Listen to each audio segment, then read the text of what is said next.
जय हिंद मित्रों, मैं हूं क्रांतिवीर पत्रकार मदन लाहौरिया। कड़वी सच्चाई कार्यक्रम में चर्चा बुलंद है कि नफरत का भंडार है भाजपा का आईटी सेल। तो मित्रों, अपनों से अपनों को लड़वाया, अपनों से अपनों को लड़वाया, भारतीयों को भारतीयों से लड़वाया, भारतीयों को भारतीयों से लड़वाया, कौम को कौम से लड़वाया, जाति को जाति से लड़वाया, भाई को भाई से लड़वाया, पिता को बेटे से लड़वाया, पति को पत्नी से लड़वाया, हिंदू को मुस्लिम से लड़वाया, किसान को व्यापारी से लड़वाया। यही है भाजपा का आईटी सेल। मित्रों, यही है भाजपा का आईटी सेल। नफरत और जहर की आंधी है, नफरत और जहर की आंधी है भाजपा का आईटी सेल। जनता को गुमराह करना, जनता को गुमराह करना इसका काम है।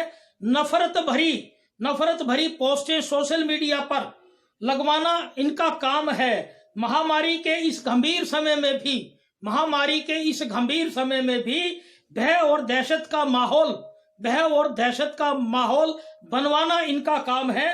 सावधान रहो देशवासियों, सावधान रहो देशवासियों। हिंदू मुस्लिम की नफरत भरी, हिंदू मुस्लिम की नफरत भरी पोस्टों से बचो देशवासियों। भाजपा के आईटी सेल, भाजपा के आईटी सेल के दुष्प्रचार से बचो देशवासियों। तो मित्रों, आज मैं आपको इस चर्चा के अंदर मैं गंभीर विषय लेकर के आया हूं। ये जो हमारा महामारी कोरोना का जो गंभीर समय चल रहा है पिछले 1 साल से, आज इसके सेकंड फेज के अंदर जहां एक तरफ मरीजों को इलाज नहीं मिल रहा, अस्पतालों में सुविधा नहीं मिल रही, बेड नहीं मिल रहे, ऑक्सीजन नहीं मिल रही, और शमशान घाटों में भी व्यवस्था नहीं है संस्कार की, और अभी उत्तर प्रदेश में और बिहार में गंगा के अंदर जो हजारों लाशों जो बहाई गई जिस क्रूरता से, तो उसके चलते हुए आज भारतीय जनता पार्टी और हिंदू कट्टरवादी संगठनों के जो आईटी सेल हैं वो इस वक्त पूरे देश के अंदर गंदी गंदी जो पोस्टें लगाने पे लगे हुए हैं। अभी हमारे संज्ञान में जो घटना आई है उसका हम अब चर्चा कर रहे हैं कि जो हमारे हरियाणा के हांसी कस्बा है, हिसार नगर के पास हांसी विधानसभा क्षेत्र है, वहां का एक जन की बात का ग्रुप हमारे से जुड़ा हुआ है, व्हाट्सएप ग्रुप। उसके अंदर कल 28 तारीख को एक जो पोस्ट आती है, वो पोस्ट ये है कि कुतुब मीनार की फोटो लगा करके और एडिट करके उसके अंदर कुतुब मीनार के अंदर जो धार्मिक हिंदू चिन्ह दिखाए गए, गणेश जी वगैरह दिखाए गए। तो और वो जो पोस्ट आई है हांसी से, मिस्टर मनोज जुनेजा नाम के व्यक्ति ने वो पोस्ट करी। तो मैंने जब उनसे पूछा कि इस पोस्ट के अंदर क्या सच्चाई है, भी आपने ऐसे कैसे लगा दी, हमारा जो कुतुब मीनार है देश का ऐतिहासिक जो है इमारत है और उसके अंदर ऐसा कुछ नहीं है। तो ये जो एडिट करके, फोटो को एडिट करके वीडियो बना करके फूल पत्तियां और गणेश की जो दिखाई गई, आपकी जो हमारे कुतुब मीनार की निर्माण कला से छेड़छाड़ की, वो बहुत गंभीर मसला है। जब मैंने उनसे मनोज जुनेजा से बात की तो उन्होंने ये मुझे बताया कि एक हरीश कुमार के व्यक्ति ने हमें ये पोस्ट भेजी और हमने इस ग्रुप में डाल दी। जब मैंने हरीश कुमार के नाम के व्यक्ति से पूछा उस बारे में, तो ये पता लगा कि पानीपत के एक धार्मिक जो व्हाट्सएप ग्रुप है वहां से ये पोस्टें आई हैं। तो मैंने जब उन धार्मिक पानीपत के प्रतिष्ठित धार्मिक व्हाट्सएप ग्रुप का जो मंडल है धार्मिक, उनके व्हाट्सएप ग्रुप का नंबर लिया और उनसे बात की, तो वहां से ये पता लगा कि ये पोस्ट आई है भोपाल से। और वहां से उन्होंने मैंने जब शिकायत की पानीपत के धार्मिक मंडल को, तो उन्होंने तुरंत संज्ञान लेते हुए भोपाल के जो डॉक्टर दिनेश नीमा के यहां से आई थी जो पोस्ट, उनसे तुरंत संज्ञान लेकर के बात की और सख्त नाराजगी जताई। उनसे बातचीत की, पूरी ऑडियो रिकॉर्डिंग जो है, टेलीफोनिक ऑडियो रिकॉर्डिंग पानीपत के धार्मिक मंडल वालों ने मुझे भेजी। मैंने पूरी ऑडियो सुनी। उस ऑडियो के अंदर ये जिक्र आता है कि जो भोपाल से डॉक्टर दिनेश नीमा है वो बार बार दबाव बना रहे हैं पानीपत धार्मिक मंडल वालों पे कि हिंदू मुस्लिम की बात करते हुए कि ये हिंदू प्रॉपर्टी और मुसलमानों ने कब्जा करके ये करा।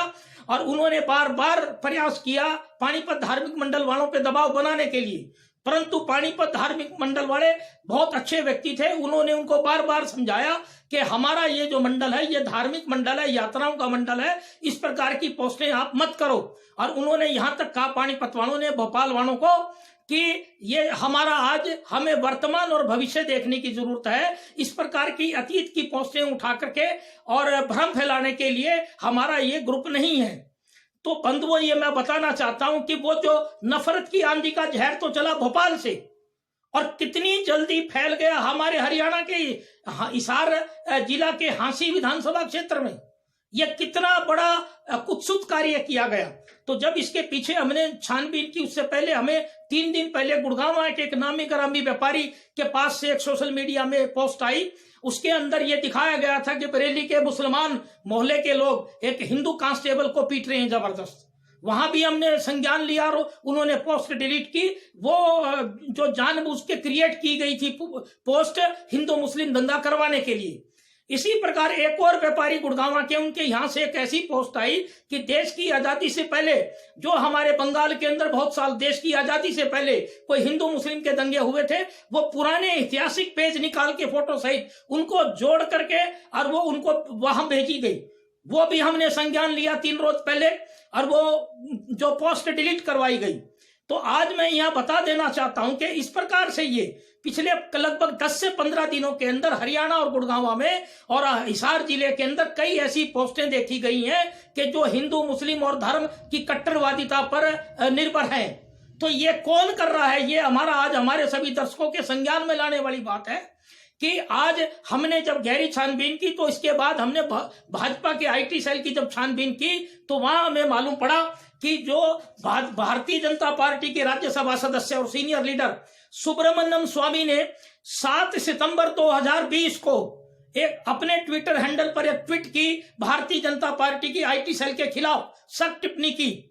और उनकी जो टिप्पणी थी 7 सितंबर 2020 को सुब्रमण्यम स्वामी के ट्विटर हैंडल पे, उसकी हम एक लाइन आपको बता रहे हैं। उनकी लाइन थी कि the BJP IT cell has gone rogue. English word है रोगे, यानी कि दुष्ट या आवारा। तो उन्होंने कहा कि भारतीय जनता पार्टी के आईटी सेल ने उनपे पर्सनल जो कोई अटैक किया था, उसके जवाब में सुब्रमण्यम स्वामी जैसे जो सीनियर लीडर है भारतीय जनता पार्टी के और देश के प्रबुद्ध व्यक्ति हैं और इस वक्त राज्यसभा सदस्य हैं, उनको भी ये व्हाट्सएप जो इनका ग्रुप है आईटी सेल का भारतीय जनता पार्टी का, अपने ट्विटर पे उनके खिलाफ सख्त टिप्पणी करनी पड़ी।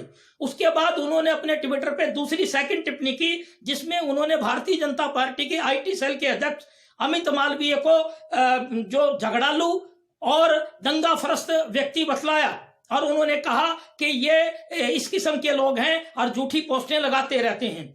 और उसके बाद जब हमने और ढूंढा तो एक भारतीय जनता पार्टी की आईटी सेल ने ही माननीय प्रधानमंत्री को वो लाइनें दी थी जो माननीय प्रधानमंत्री ने भारत की जनता से धोखा करते हुए एक रैली में बोली थी। वो लाइनें हम आपको यहां बता देते हैं कि सौगंध मुझे इस मिट्टी की, मैं देश नहीं मिटने दूंगा, मैं देश नहीं रुकने दूंगा, मैं देश नहीं झुकने दूंगा। मेरा वचन है भारत मां को, मेरा वचन है भारत मां को, तेरा शीश झुकने नहीं दूंगा। सौगंध मुझे इस मिट्टी की, मैं देश नहीं मिटने दूंगा। यह माननीय प्रधानमंत्री नरेंद्र मोदी ने एक रैली में बोली थी। और भारतीय जनता पार्टी का आईटी सेल जो ब्रांडिंग का भी काम करता है, उन्होंने प्रधानमंत्री को यह बोलने के लिए लाइनें दी। परंतु आज अगर हम इस कोरोना के परिप्रेक्ष्य में देखें पिछले 1.5 साल से, तो नरेंद्र मोदी की जो लाइनें हैं ये खुद को अपने आप को मोदी को झुठला रही हैं। यानी कि भारतीय जनता पार्टी का जो सारा आईटी सेल है देश की जनता से पूरा धोखा कर रहा है। कुछ तो पोस्टें ऐसी लगाई जाती हैं कि जो उनकी प्रमोशंस की और जो झूठे वायदे और झूठे नारे भरे वो पोस्टें तैयार करते हैं मोदी जी की ब्रांडिंग के लिए। दूसरा, बाकी कुछ पोस्टें हिंदू मुस्लिम और समाज के भिन्न भिन्न दंगा फरस्त विषयों पे बनाई जाती है। इसी प्रकार कुछ हमने जब फोटो ट्रेसी, इस वीडियो के साथ हम वो फोटो लगा रहे हैं कि एक जो ट्वीट किया अमित मालवीय ने खुद अपने ट्विटर हैंडल से, वो ट्वीट भी लगा रहे हैं। उसमें कुंभ के मेले में माननीय प्रधानमंत्री जी को भगवे वस्त्र में और हाथ में माला लिए हुए स्नान करते हुए दिखाया। वो अमित मालवीय ने अपने ट्विटर हैंडल से खुद ट्वीट किया, इस वीडियो के साथ हम लगा रहे हैं।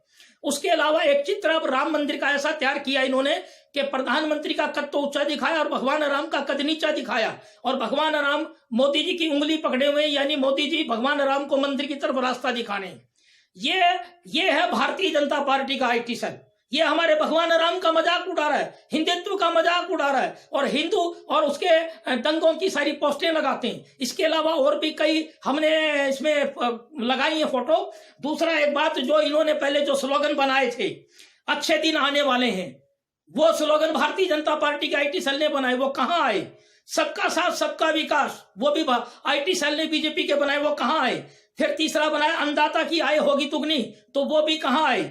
आज किस हिसाब से हमारी बेरोजगारी और व्यापारी और किसान दुखी पड़ा है, ये सारा संसार देखता है। इसके अलावा और बहुत सी फोटो इन्होंने लगाई। अब मैं हमारे इस चैनल LML जनता की आवाज के नाम से हमारे सभी दर्शकों और सभी लोग, हमारे प्रबुद्धजनों को गुजारिश करना चाहता हूं कि सोशल मीडिया वो चलाएं, व्हाट्सएप चलाएं, व्हाट्सएप ग्रुप चलाएं, वो गलत नहीं है, परंतु व्हाट्सएप ग्रुप पे इस प्रकार की जो पोस्टें आती हैं उनको कम से कम फॉरवर्ड ना करें और अपनी खुद की पोस्टें तैयार करके लगाएं तो बहुत बेहतर होगा, क्योंकि उनकी जिम्मेवारी उनकी खुद की होगी। दूसरा, हम हरियाणा के मुख्यमंत्री, हरियाणा के गृह मंत्री और केंद्रीय गृह मंत्री और माननीय प्रधानमंत्री से गुजारिश करते हैं कि ये जो हिंदू कट्टरवादी संगठनों के द्वारा और भारतीय जनता पार्टी के द्वारा जो लगाई जा रही है, उन पर प्रतिबंध लगाया जाए। और बहुत से लोगों का यह मानना है कि आगामी अभी जो उत्तर प्रदेश के विधानसभा चुनाव और गुजरात के, उसके मद्देनजर ये हिंदूवादी संगठन अभी से प्रारंभ हो गए इस वक्त इस प्रकार की गंदी पोस्टें लगाते हुए। तो अंत में हम हमारे यहाँ इस चैनल के माध्यम से गुजारिश कर रहे हैं सभी दर्शकों से कि ये जो ज्यादा से ज्यादा हमारे इस चैनल को सब्सक्राइब करें, इस खबर को ज्यादा से ज्यादा शेयर करें और हमारी इस वीडियो को अंत तक पूर्ण रूप से देखें। यही हमारी गुजारिश है। जय हिंद, वंदे मातरम।